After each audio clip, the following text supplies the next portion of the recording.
아멘. 우리는 21세기를 살아가고 있습니다. 그렇다면은 21세기에 살아가는 우리들에게 있어서 가장 영향력이 있었던 사건이 있다면은 어떤 사건일까요? 역사학자들은 대부분이 2001년도에 있었던 9.11 테러 사건을 말을 합니다. 이 테러 사건은 테러범들이 미 국내선 항공기를 납치해서 세계 무역센터와 미 국방부 근무를 공격했던 테러였습니다. 이 테러는 미국 국민들을 경악하게 만들었습니다. 왜냐하면 첫 번째로는 미국이 생긴 이래로 본토를 공격받은 것은 처음이에요. 미국이라고 하는 나라는 지정학적으로 보면은 동쪽과 서쪽은 큰 바다입니다. 동쪽은 대서양이고 서쪽은 태평양이에요. 어느 나라든지 그 바다를 건너서 공격을 해오진 않잖아요. 또 북쪽으로는 순한 캐나다 사람들입니다. 남쪽으로는 약한 멕시코 사람들이에요. 그러니까 건국 이래로 한 번도 공격을 받아본 적이 없는데 본토에 대한 공격을 받았어요. 그 다음에 무려 사상자가 3,000명입니다. 3,000명이 넘어가요. 그러니까 얼마나 경악스러웠겠습니까? 그 당시 미국 대통령이었던 조지 부시 대통령은 즉각적으로 대테러 전쟁을 선포합니다. 그리고 탈냉전 시대가 지나가고 드디어 사무엘 헌팅턴이 이야기했던 문명과의 충돌, 모슬렘과 그리고 미국을 비롯한 서구 문명과의 충돌이 시작이 되어진 겁니다. 전쟁이 시작이 되어졌다는 거죠. 그 이후로 20년이 지났지만은 그 모슬렘과 서구 문명과의 그 전쟁은 아직까지도 계속되어진 것을 우리는 알 수가 있는 것입니다. 그렇다면은 21세기가 아닌 그 범위를 넓혀서 지구가 생긴 이래로 가장 영향력 있는 사건이 있다면은 어떤 사건을 우리가 말할 수 있을까요? 세계 제2차 대전? 굉장히 큰 사건이었죠. 어떤 여성 한 분은 지구의 역사를 기록하는데 기준이 되는 연도가 AD와 BC로 기록되어졌다는 것에 대해서 주목을 했어요. 왜 BC와 AD인가? 또 BC와 AD가 무슨 뜻인가? 찾아봤더니 BC는 Before Christ, 예수가 탄생하기 전, 기원전이죠. 그리고 AD는 아노 도미니, 주님 이후, 라틴어입니다. 그러니까 지구의 역사가 예수님을 중심으로 해서 기록이 되어졌다는 겁니다. 그렇다면은 지구의 역사상 가장 영향력 있는 사건은 예수라고 하는 사람의 탄생이구나 라고 생각을 하고 그 이후로 예수님을 하나님의 아들로 믿고 신앙생활을 시작했다는 그런 얘기를 제가 들어본 적이 있습니다. 우리나라에서 성탄절과 비견되는 것이 있다면 초파일입니다. 초파일은 불교의 창시자인 석가가 태어난 날입니다. 그러나 이 성탄절은 기독교라고 하는 종교를 넘어서 전 인류를 구원하기 위해서 오신 하나님의 아들 예수 그리스도가 탄생한 날입니다. 그렇기 때문에 이 초파일은 우리나라를 비롯한 이 동남아 지역에서나 의미 있게 보내지, 이 성탄절은요 전 세계의 축제일로 그렇게 지키게 되는 것입니다. 만약에 성탄이 없었더라면 어떻게 되었을까? 인류는 어떻게 되었을까요? 사람들은 용서받을 방법이 없어서 모두가 죄 때문에, 자신의 죄 때문에 지옥에 가는 그런 인생을 살 수밖에 없었을 거예요. 그야말로 그 인류의 역사는 암울한 역사일 수밖에 없는 겁니다. 그러나 성탄이 있음으로 인해서 죄 용서의 길이 열렸고, 그래서 지옥에 가지 않고 천국에 갈 수 있는 그런 길이 열리게 된 것입니다. 할렐루야. 이 위대한 사건, 성탄의 사건이 있기까지는 위대한 세 번의 순종이 있었다는 거예요. 오늘 그것을 한번 살펴보는데요. 첫 번째로는 성자 하나님의 순종입니다. 성부, 성자, 성령, 삼위 하나님께서 인류를 구원하시기 위한 계획을 세우십니다. 그 내용이 에베소서 1장에 잘 나와 있습니다. 그 내용을 보시면은 성부 하나님께서 하시는 일이 뭐냐면은 종합적인 역할을 하셔요. 선택과 그리고 예정을 하시고, 그리고 구원하실 그 시기, 방법 등등 이런 것들을 총괄하시는 분이 바로 성부 하나님이십니다. 그 구원하시는 방법이 뭐냐면은 삼위 하나님 중에서 한 분이 사람의 몸을 입고 이 땅에 오시는 겁니다. 그리고 죄인들을 대신해서 십자가 위에서 죽어주시는 거예요. 그 역할을 누가 하시냐면은 성자 하나님께서 하시는 겁니다. 그리고 성령 하나님께서는요, 사람들이 믿고 그리고 구원을 받게 하는 역할을 성령 하나님께서 하시는 거죠. 그러니까 이 삼위 하나님께서 하시는 일들 중에서 성자 하나님께서 가장 힘들고 어려운 역할을 맡으셨습니다. 왜 성자 하나님이 하시는 일이 어렵고 힘든 일인가요? 첫 번째로는 낮아지는 일이기 때문입니다. 그 휘황찬란하고 아름다운 천국에서 이 세상에 썩고 냄새나는 곳으로 낮아지시는 겁니다. 내려오신 거예요. 그 거룩하신 하나님이 낮은 사람의 몸을 입은 거예요. 사람들은 높아지는 것은 잘 적응을 합니다. 그래서 높아지기를 원하고 신분 상승을 원해요. 반면에 낮아지는 것은 잘 적응이 안 됩니다. 그래서 낮아지는 것을 싫어합니다. 낮아지는 것을 원하는 사람은 잘 없어요.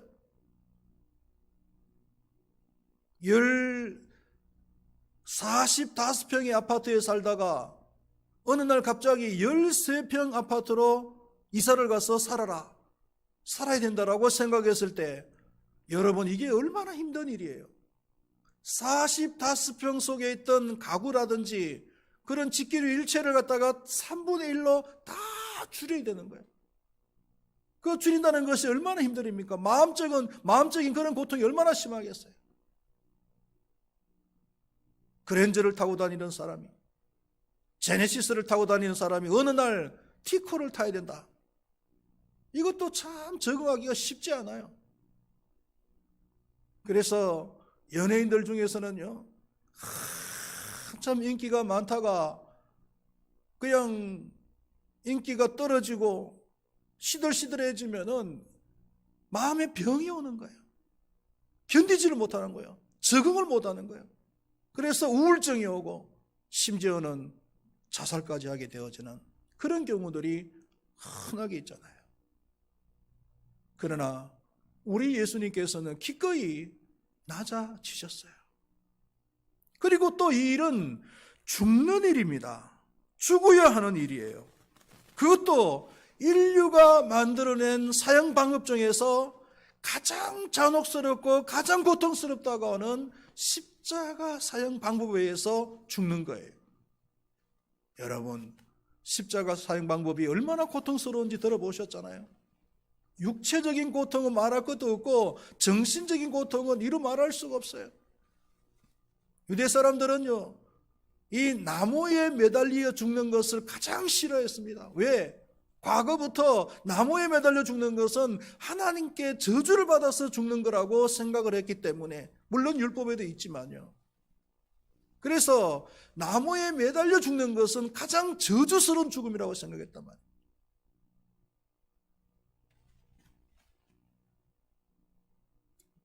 성자 하나님은 억울함과 그리고 불공평을 호소할 수도 있었을 겁니다. 못하겠다고 버티고 또 소리를 지를 수도 있었다는 거예요.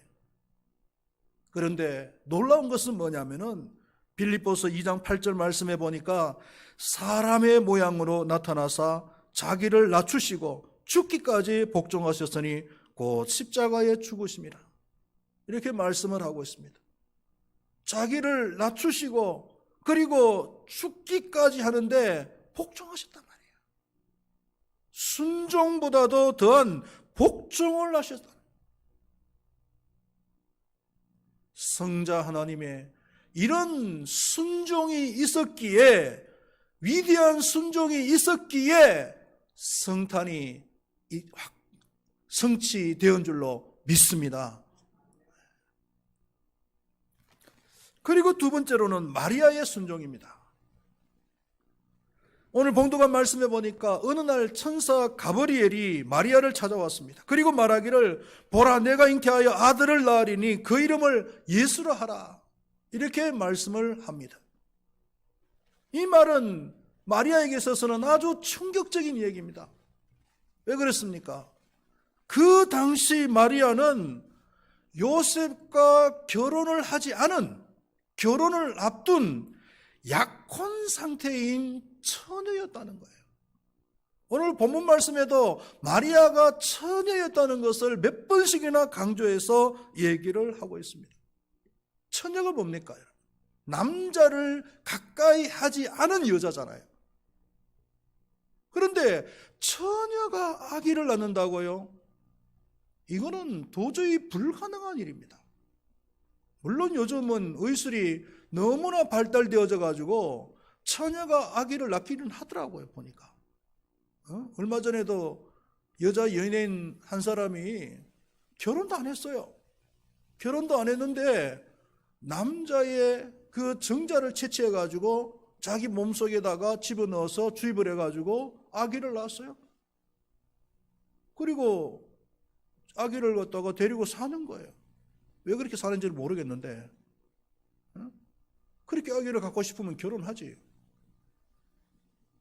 의술이 너무나 발달하니까 요즘은 가능한 얘기입니다. 그러나 2000년 전에는 상상도 할 수 없었던 얘기란 말이에요. 그래서 마리아가 나는 남자를 알지 못하니 어찌 이런 일이 있으리까? 라고 말합니다. 말도 안 되는 소리 하지 마십시오. 이렇게 얘기하는 거예요. 당연한 말 아니겠습니까? 그때 천사는 대저 하나님의 모든 말씀은 능하지 못하심이 없느니라고 얘기를 합니다. 그러자 마리아는 즉각적으로 말씀대로 내게 이루어지다면서 순종의 고백을 하는 거예요. 이것이 신앙인의 자세인 줄로 믿습니다. 할렐루야. 믿음이라는 것은 여러분 덮어놓고 믿으시면 안 돼요. 설교 시간에도 말씀을 들으시면서 아무데나 아멘 하시면 안 됩니다. 정말 하나님의 말씀이 선포되어질 때 아멘을 하셔야 되고, 하나님의 말씀의 원리에 의한 말씀이 선포되어질 때 아멘을 하셔야 되지, 전혀 상관이 없는 그런 말씀에 아무 데서나 아멘하면 안 된다는 거예요. 하나님의 말씀의 능력을 믿어야 됩니다, 여러분. 이거는 신앙의 중요한 원리예요. 여러분, 신앙생활을 잘할 수 있는 방법이 있는데 마치 이렇게 생각하시면 돼요. 우리가 중고등학교 때 방정식을 풀잖아요. 방정식을 푸는데 방정식을 잘 풀기 위해서는 등식을 대입을 하는 거예요. 그러면은 방정식이 쉽게 풀립니다. 그런데 어떤 방정식은요, 심지어 등식을 대입시키지 아니하면은 풀지도 못하는 그런 방정식이 있어요. 반드시 등식을 대입을 시켜야만 풀 수 있는 방정식이 있단 말이에요. 우리가 신앙생활하는 것이 방정식이라고 생각한다면은 신앙의 등식을 대입을 시켜야 되는데, 그래야 우리의 신앙생활이 원만하게 순조롭게 잘 풀려나갈 수 있다는 거예요. 그게 뭐냐면요, 등식이 여러 가지가 있습니다. 여러 가지가 있는데 그 중에 한 가지를 말씀을 드리면은, 하나님의 말씀이 우리에게 주어졌을 때 순종하는 거예요. 그 다음엔요, 기적이에요. 말씀, 순종, 기적. 이게 등식입니다. 자, 따라 봅시다. 말씀, 순종, 기적. 자, 거꾸로 해볼까요? 말씀, 안 순종, 뭘까요? 안 기적. 예, 순종도 안 하는데 무슨 기적이 있어요? 그렇죠?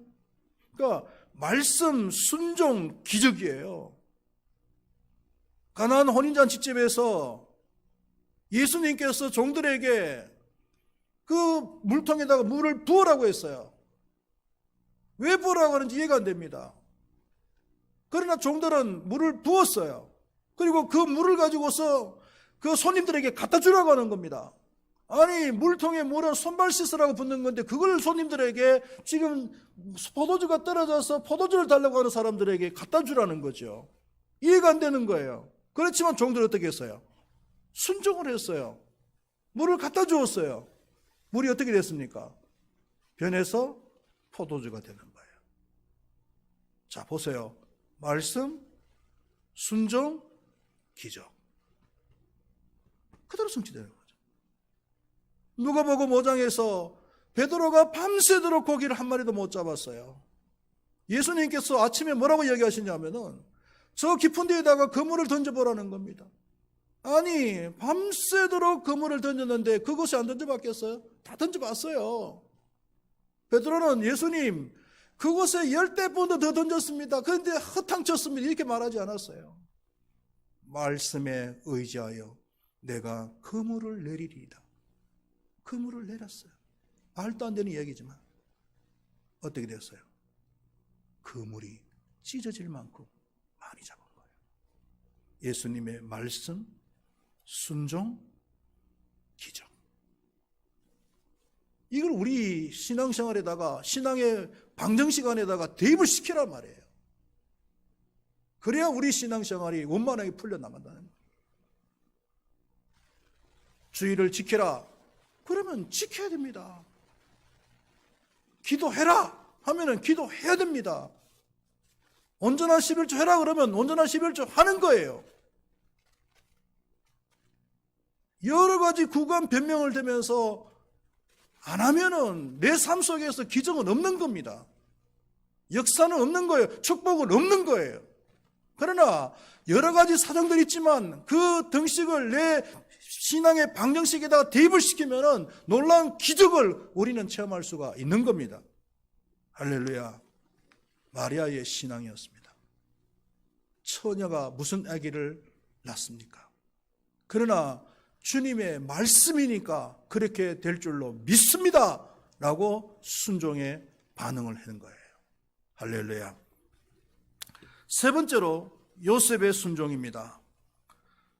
요셉에게 있어서는 날벼락이었습니다. 약혼자인 마리아가 임신을 한 거예요. 요셉은 맹세코 마리아와 육체적인 관계를 맺은 적이 없습니다. 그리고 행여나 술이 취해서 실수를 한 적도 없었습니다. 그런데 마리아가 임신을 한 거예요. 그렇다면 이 요셉이 생각할 수 있는 것이 한 가지 있습니다. 그게 뭘까요? 불륜입니다. 불륜. 이 마리아가 불륜을 저질렀구나 생각할 수밖에 없는 거예요. 그렇다면 이 약혼은 어떻게 됩니까? 파혼으로 가는 거죠. 지금 우리 성경에서 정혼이라고 하는 말이 사라졌는데 구약 성경에서는 정혼이라고 했어요. 이스라엘 나라에는 결혼을 3단계로 합니다. 우리는 약혼하고 결혼하잖아요. 그런데 이스라엘 나라에는요, 약혼하고 정혼하고 그 다음에 결혼을 하는 거예요. 약혼은 뭡니까? 우리나라 약혼 개념하고 비슷해요. 그냥 결혼하자고 약속하는 겁니다, 상호간에. 그리고 정혼은요, 결혼하고는 똑같은데 법적으로도 결혼하고 마찬가지예요. 결혼이나 마찬가지예요. 그런데 같이 살진 않아요. 이제 결혼하면은 같이 사는 거죠. 그러니까 이 정혼은 법적으로는 결혼한 거나 마찬가지란 말이에요. 이 요셉과 마리아는 정혼한 사이라고 했어요. 구약 성경에서는. 그런데 한쪽에서 불륜을 했어? 그러면 요셉 입장에서는 어떤 생각이 들겠어요? 이 파혼의 모든 책임은 마리아에게 있다. 그 마리아를 얼마나 원망하겠어요. 아마 인격적으로나 아니면 법적으로 아마 책임을 물으려고 할지도 모르겠어요. 그런데 감사한 것은 뭐냐면은 이 요셉은요, 의로운 사람이라 그랬습니다. 그래서 떠들거나 책임을 묻지 않고 조용히 끝내기로 했다는 거예요. 자기의 마음속에. 비록 그 자기 아내 마리아가 불륜을 저질렀다 할지라도, 그러나 그것을 떠들거나 무슨 책임을 묻지 않고 조용히 그냥 끝내겠다, 그렇게 생각한 거죠. 여러분, 이게 믿음의 사람의 모습이 아니겠어요? 믿음이라는 것은 다른 말로 하면은요, 의리입니다. 의리. 정말 믿음 생활을 잘하는 사람들은 의리가 있어야 돼요. 그게 곧 믿음이에요. 의리가 뭡니까, 여러분? 살아도 같이 살고 죽어도 같이 죽자. 이게 의리 아니겠어요? 좋을 때도 같이 하고 나쁠 때도 같이 하는 것이 그게 의리 아니겠어요? 요한계시록을 한번 보십시오. 요한계시록에 보면은 그 하느님 나라에 예수님과 함께해서 그 하늘나라 동산을 거니는 거룩한 무리들이 쫙 보입니다. 그래서 저들이 어디서 왔느냐라고 했을 때 천사들이 말하기를 예수님께서 가시는 곳이라면 어디라도 함께 했던 자들이다, 이렇게 얘기하는 거예요. 예수님께서 영광의 장소만 있었습니까? 아니잖아요. 성문 밖 그 십자가 골고다 언덕에도 예수님께서 계셨어요. 그때까지도 함께 했던 사람들. 베드로가 신앙을 저버렸을 때가 있었습니다. 한참 좋을 때는 주님께서 가시는 곳이라면은 제가 목숨을 무릅쓰고라도 죽음을 무릅쓰고라도 주님을 따르겠습니다, 큰 소리 쳤던 베드로 아니었습니까? 그 베드로가 예수님께서 그 대제사장의 장로들에게, 그 부하들에게 붙잡히고 갈 때는 그러마 날 살려라 하고 그냥 도망을 가버린 거예요. 살아도 같이 살고 죽어도 같이 죽어야 될 사람인데 예수님께서 공경에 처하니까 그러마 날 살려라고 도망가 버렸어요. 의리가 있어요, 없어요? 믿음이 있어요, 없어요? 믿음이 없는 사람이에요. 의리가 없는 사람이에요. 따라 봅시다, 여러분. 믿음은 의리다. 믿음은 의리다. 믿음은 의리예요, 여러분.